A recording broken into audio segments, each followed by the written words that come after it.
Welcome back to the morning show, WRCO. We shift gears. Thanks to Molly Caston for being our guest from Weston Schools on the opening part of the program. Now we switch gears. We talk a little sports and wrestling and some rule changes. That the news has been up here this summer, and a lot of people talking about it. And I think there's maybe a little bit of confusion. That's why we brought in our expert panel here. Kirk and Ken Manning, longtime wrestling guys. Good morning, fellas. Good to see you. Yeah, good to see you, Phil. Yeah, good to see you, Phil. We usually only see you during the winter months, so it's nice to have you here. Right. By the way, I got to put a plug in for your show here because my mom and I was stopped there for breakfast, and we were listening to Facts of Life. My mom got it right away. She knew it? She knew it, yeah. Good job, Elma. I know, she's ready to make a phone call. We'll have to give her a runner-up prize.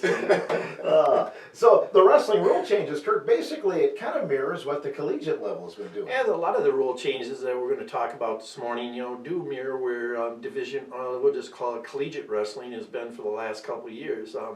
Some of them are going to be some significant changes for actually even not only the athletes and coaches, but for the referees and even the fans. We're just kind of joking around here. Now they're, instead of a 2-point takedown, it's going to be a 3-point takedown, and some of the officials are trying to figure out how they're going to even signal that, so they don't confuse it with a near fall. Sure, and so you can go over those. I think maybe one of the biggest things is the out of bounds rule.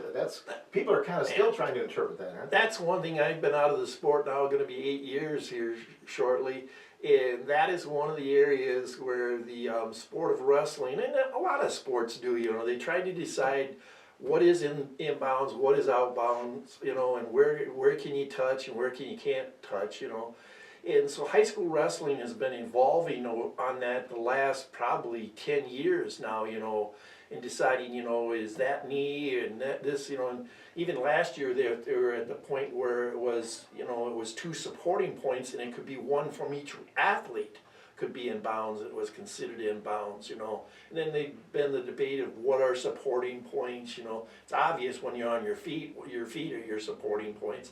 But when you get down on the mat, then is it the shoulder? Is it your rear cheek, or is it the side of your leg, So but now they're going to boil it down, and this is where collegiate wrestling has been for several years too. Even to the point where in collegiate wrestling, realistically, all you had to have was your toe hovering above the line, and you were considered in bounds.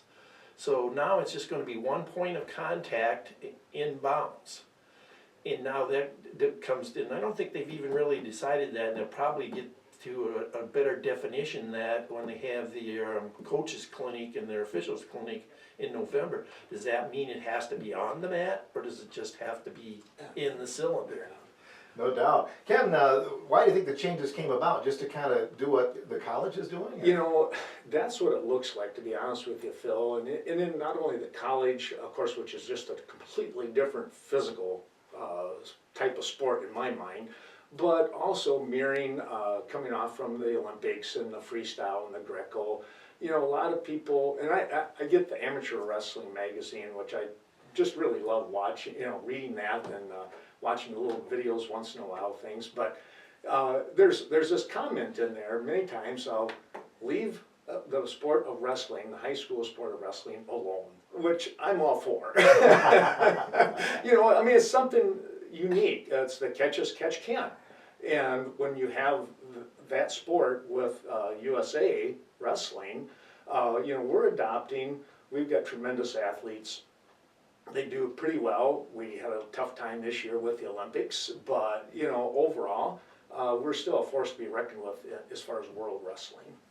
Numbers have been coming up on the high school scene a little bit, and talk about women's wrestling and how that sport has emerged. That has just exploded. Kirk and I were kind of talking a little bit about that. He's got some great information. I'll let him share that because you did the research, buddy. So, but you look at it, it more than doubled from year 1 to year 2.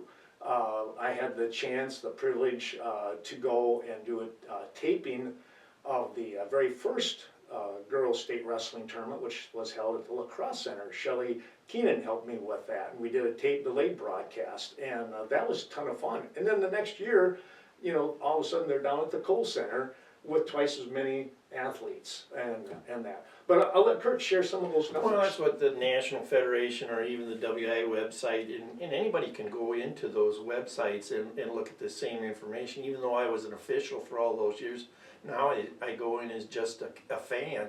And you can see all this stuff that's on their website if you look in the right place. But they're always good, just like the WA. They like to promote numbers.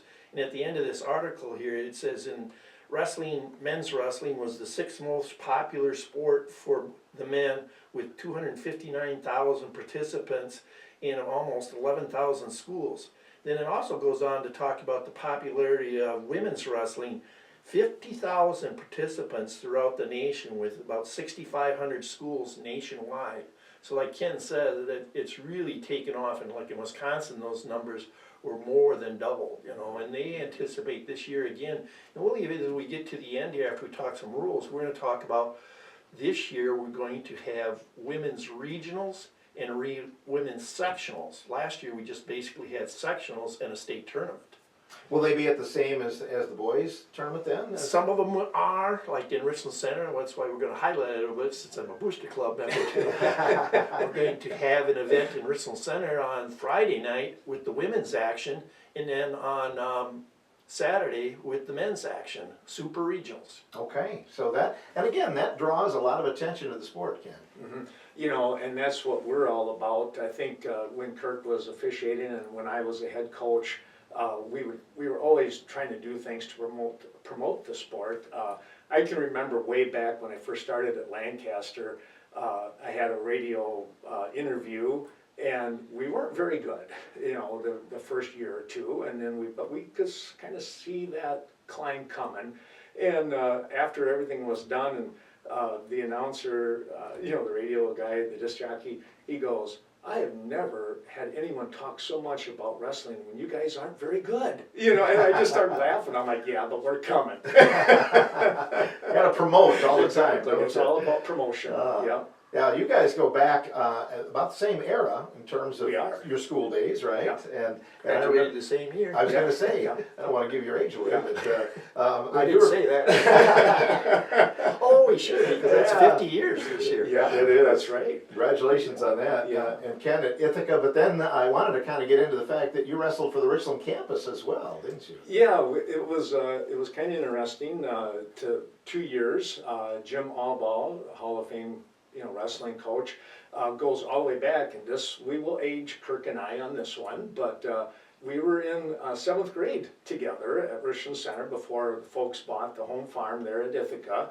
And I remember that Kirk and I, just because we teamed up together, we were about the same size, and that, Coach Allball said, "All right, we're going to go some takedowns." And I had no clue what in the world a takedown was. Kirk did, and he showed me. This is a takedown. Kirk bang, whatever like that. But it was just, just a lot of fun that way. So we go way back. And then Coach Allball, his last year at Ithaca was my senior year. And he came up to me one day and he goes, "Where are you going to go to school?" And I said, "I'm going to go to the campus. It's close." And he goes, "Do you think you'll wrestle for me?" And I went, "Sure thing," and so I wrestled 2 years there, and then another year at UW Platteville, and then the wrestling, it kind of started taking its toll on the body, and it was time to kind of follow with Kirk and do some officiating. We did officiating together and everything, so yeah, it's been a very long, fun ride for sure. Yeah, and you both have done a great job promoting it. Kirk, you were on the air with us from the get-go, and you weren't officiating, and you still pop up once in a while. Oh, yeah, I enjoy that, and Ken's now got me back involved with it, so between, sharing my, I don't know if talent might be but, sharing my expertise with Ken's broadcasts and the radio broadcasts, that goes back way to, like you say, the early 80s that I did some of that, and it was, you look at all those fun times and all those places that I still remember, like you say, cramping into the old Wisconsin Gels gym there. Once you got your seat, you didn't move because it was just packed tight with people. And it's good to see we're getting back to those days, and it's good to see that we're getting back to those same sites too. And what's interesting with that, Kirk, is that our facilities are getting fairly large. you know, now they really expect, the WIA expects you to have minimally 3 mats, but preferably 4, for the sectionals, and it's packed with that, and that's just such a fun atmosphere, and I get goosebumps when I go in there, and that old blood gets going and everything too. So, and I think it does for the officials as well. Oh yeah, I always say if you don't get excited about high school athletics, then Yeah. don't bother to come. Yep. Dovetailing back to what we originally talked about, though, fans are going to have to get educated on the new rules. Instead of 2-2-2, they're going to. Oh yeah, that's it, that was we're talking about, and the only thing I wanted to emphasize too, though, with this 1 point of contact, it is going to be a challenge for the officials, and it is going to be a challenge for the athletes, because it's still the number one thing in the sport, in any sport, is safety. And there are some of these gyms and some of the setups for where the mats are, that if all you're going to have is a toe hanging in bounds, you might be in the bleachers already. So True. it's maybe not going to be called the same in every gym and every location, but it is quite a change. The other thing you alluded to now is the scoring, and that was an aspect where this again is mirroring the collegiate wrestling. Now, to try to make simpler things for, at least for the fan to follow, if you hold an athlete in near fall criteria for 2 seconds, that is going to be a 2-point near fall. And now what used to be, although that went to up to 5, you had to hold them there for 5 seconds. Now if you hold them for 3 seconds, you're going to get a 3-point near fall. Then if you hold them for 4 seconds, this mirrors collegiate wrestling, now you're going to get a 4-point near fall. And then they're even tossing in, they're adding the fact that now if after you've earned the 4-point near fall and the athlete gets hurt and cries, the defensive athlete cries out in pain, now you can get a 5-point near fall. So now we've got quite a handful of near falls. Yeah, we really do. And not that it wasn't there in the past, Kim, but I could see some big comebacks. Oh, now this as well. this really is going to open up the door, I think, for some very exciting matches. Because really, you're never really going to be out of it. Right. With the sport of wrestling, you're not, because if you can come back and you can pin somebody, and this is not to pat myself on the back one little bit, but I can remember one time in high school, we wrestled at Westby, and I was getting my clock cleaned, and I was down 13-4, and I pinned the guy, and that's the part of the sport that is so unique. You know, you think you're out of it, but you're basically one move away. Well, now you've got a number of different opportunities to score points. When you toss in now, so one of the other rule changes right behind that is, and this again is mirroring collegiate, is they, instead of a 2-point takedown, you're going to get a 3-point takedown this year. So now with the increased point totals that you can get from a near fall, and then with the increased point total that you can get from a takedown, it's no longer that 1 or 2 point lead is a secure lead. And all these, and it's going to plug my good buddy here in town, Gary Gutnick, you know, and this is a quote from the gentleman, Hopkins, from the National Federation: the goal of wrestling is to pin your opponent. So do you think that's going to take away the whole the strategy of takedown release, which some wrestlers have used in the past a lot? Depends on the school, I think, though, you can. I do too. I agree with you, Kirk. Yeah, some schools, you know, their philosophy is not going to change. For others, they might have to rethink that a little bit and say, you know, yeah, we still want to be that pinning machine that we are always noted for, but we better make sure we're better on our feet, you know, otherwise you get behind, and, you know, sometimes you just get buried and not realize it, so. Well, you can now see an athlete, if he can score 3 takedowns in the first period, now instead of maybe being up 9-1 or 9 to, or whatever, before, 6-1 yeah, to- 6-1 or Yeah. 6-2, now he's up 9-2 or Yeah. 9-1, you Yeah. know, Yeah. that's a huge difference, Well, you know. you get close to that tech fall area, so Yeah. there's a difference in philosophy again. Sure. Yeah. Exactly. But it is all, if you read their information, it was all done with the idea of promoting more pins. In watching collegiate wrestling, I wouldn't necessarily say that it's had that huge of an impact. I think the numbers are kind of close yet, you know, but it is, I believe, only their second year of the near fall situations. But it has made a difference, you know, when you see it happen, you know, and it does. I'll admit it's fun to watch, because now when you see a 4-point near fall, it is kind of cool. Yeah. Wrestling's meant a lot to you fellows over the years, right? In terms of what would your life be without wrestling, right, Ken? Well, pretty much, that's for sure. You meet so many great people, you build these relationships with folks that they literally do last a lifetime. My good friend Chuck Rasmussen, I've known him since high school, just like with Kirk. Chuck is a year older than us, but you know, you think about how all of a sudden it kind of came full circle. We're teaching and coaching together. I got to put a plug in for Kirk. When Chuck and I were fortunate enough with Lancaster winning that state championship with two guys, which was unbelievable. Yeah.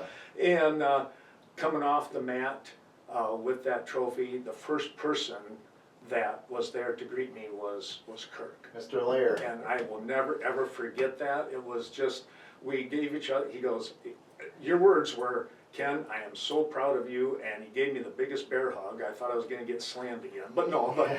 But you know, it's that kind of friendship that stays with you forever.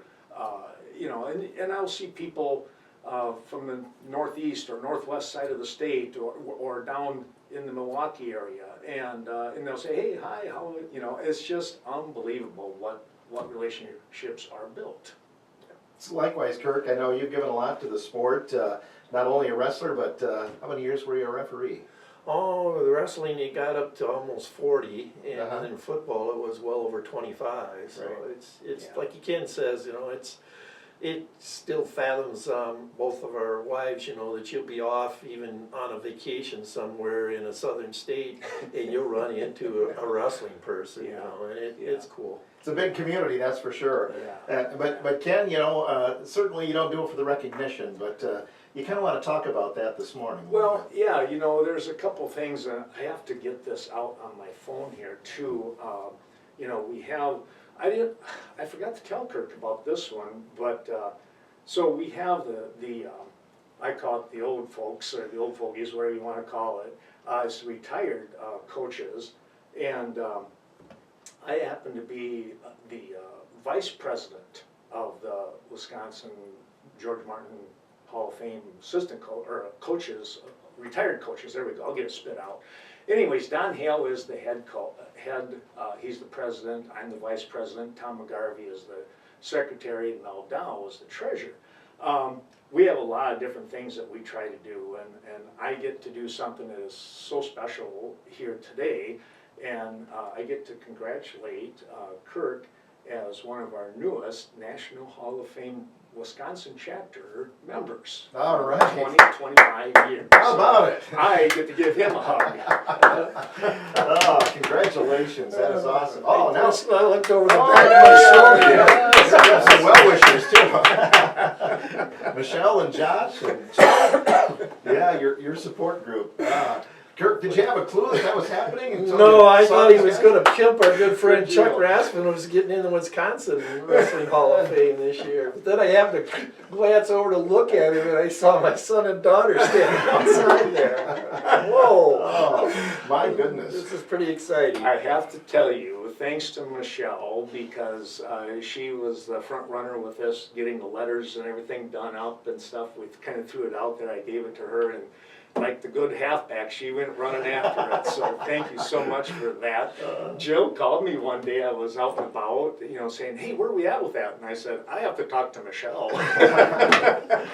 Well, the other thing was Ken contacted me a few weeks ago, and I said, "Can we keep it a secret that long?" I don't know. I can't believe somebody didn't squeal somewhere along the line, Kirk. Well, it makes a lot more things make sense now, because I asked him when we were doing this program this morning, I said, well, wrestling season's quite a long ways away. Are you sure Phil's in his right mind? Well, the jury's still out on that, I think.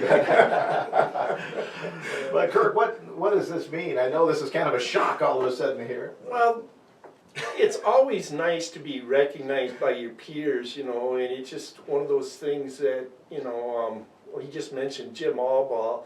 I saw that man who he was one of my coaches in high school too, and I always thought he was just, you know, rock solid and tough, you know, but when he stood up there that day in front of all the Wisconsin Association people, and, you know, you could almost see the tears boiling in his eyes from the pride that he had from accepting that award. It's just one of those things that it's just kind of a little bit of the icing on the cake that somebody really did care that you gave so much to something and that it meant so much to you and meant something to them too. No doubt about it. So can you tell us a little bit about how it's all going to work then in the timeline, Ken? Yeah, you betcha. I just wanted to say this though. One of the things that I've always admired with Kirk is, and this is so important for an official, there's the integrity aspect, there's the safety aspect, there's the PR that we talked about. It's those relationships that are being built. And I remember and always loved it when Kirk would come on, onto the mat wherever we were at, if I was coaching at Lancaster or at Westby, because it's going to be done right, it's going to be done fair, and the kids are going to wrestle, and that's what it's all about. And so I admire Kirk with all my heart, and I mean that sincerely, with all the years that he put in, because that's not an easy job. No, So, no, it's not. yeah. So one of the things that's going to happen is on May 17th and 18th at the Chula Vista in Wisconsin Dells, there's going to be on that Saturday evening, the 17th, is a meet and greet, which is just going to be a ton of fun. All of the other award winners, the Hall of Fame members, are going to be there. Families, friends, hopefully, whoever. And it's just a time to mingle, rub elbows with some of the some of the best in the state, that we get to talk to. And Kirk is going to be one of those. And we'll probably never see him after a while. He'll be talking to everybody, but that's okay. That's what it's there for. Signing autographs. Yeah. And then Sunday at noon at the Chula Vista is going to be a real nice luncheon, awards ceremony following that.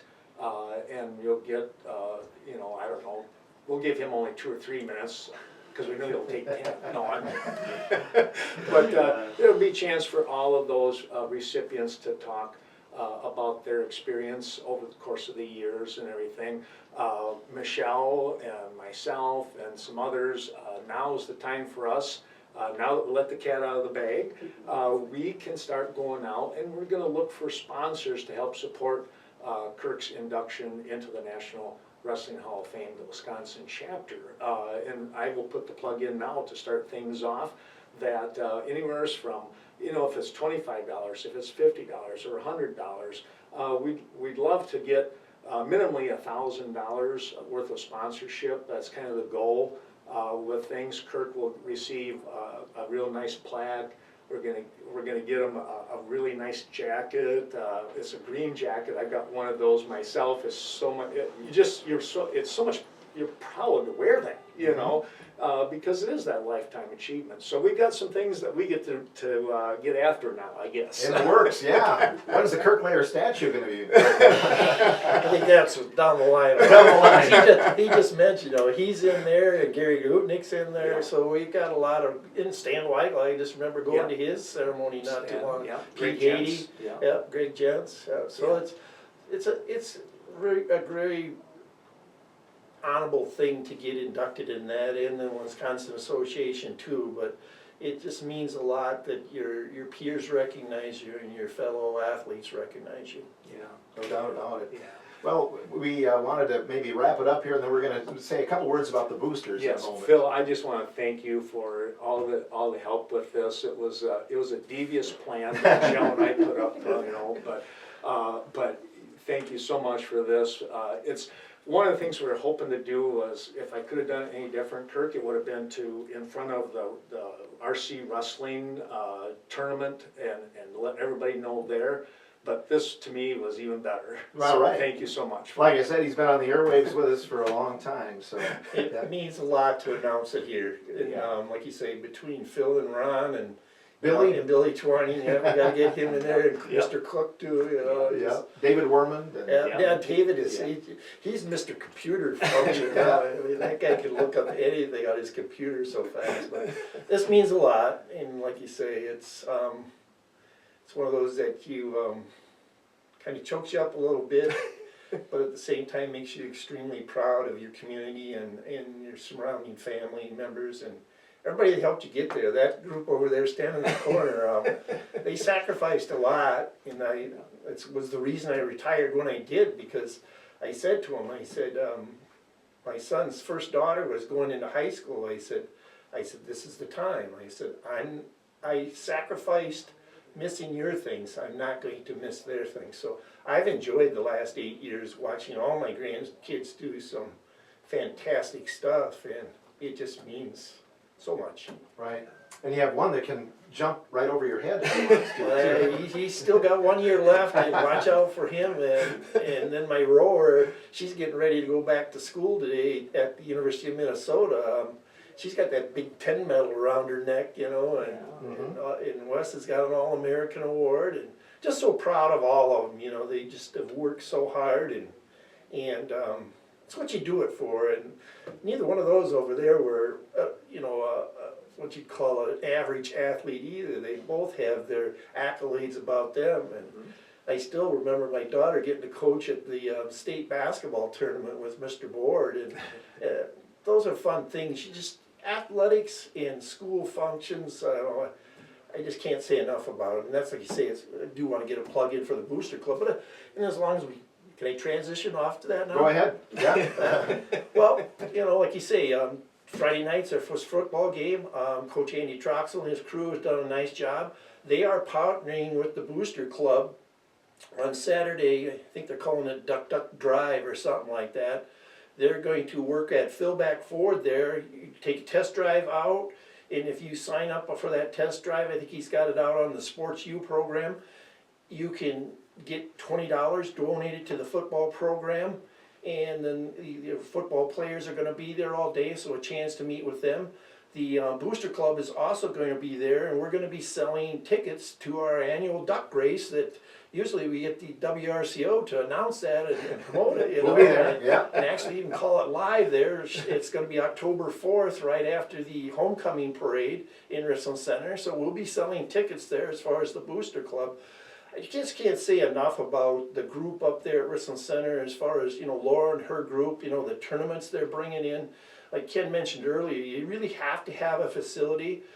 Maybe some of the teams in Richland Center haven't been to what some people would like to see, but the fact that we are still hosting some of the best events, Laura was so proud this year that we've pulled in, I believe it's a sectional final volleyball game. If it isn't, it's the semifinal game, but it's even in our own division. So if our school, which is very well known for volleyball, gets there, we'll see them have a home game, and we've got at least 2 basketball tournaments again this year, a super regional, and as we mentioned, the other big change in wrestling, we're not going to get into all the rule changes, but we got to most of them.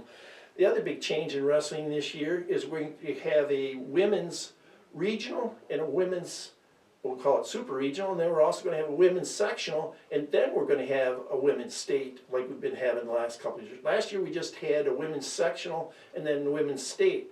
And Richland Center was fortunate. They're going to be a host for the Friday night women's regional and then the Saturday super regional for the men. Wow, that'll be good stuff. We look forward to that and being there. I like it when I don't have to drive 2 hours. There you go. Yeah. Sounds good. Well, Ken, thanks for organizing this today. Thank you so much. I appreciate it, and congratulations to Kirk once again. Well deserved and long overdue. Yes, very much so. Congratulations, Kirk. Well, thank you all. Thanks for being a friend of WRCO over the years, too. You bet.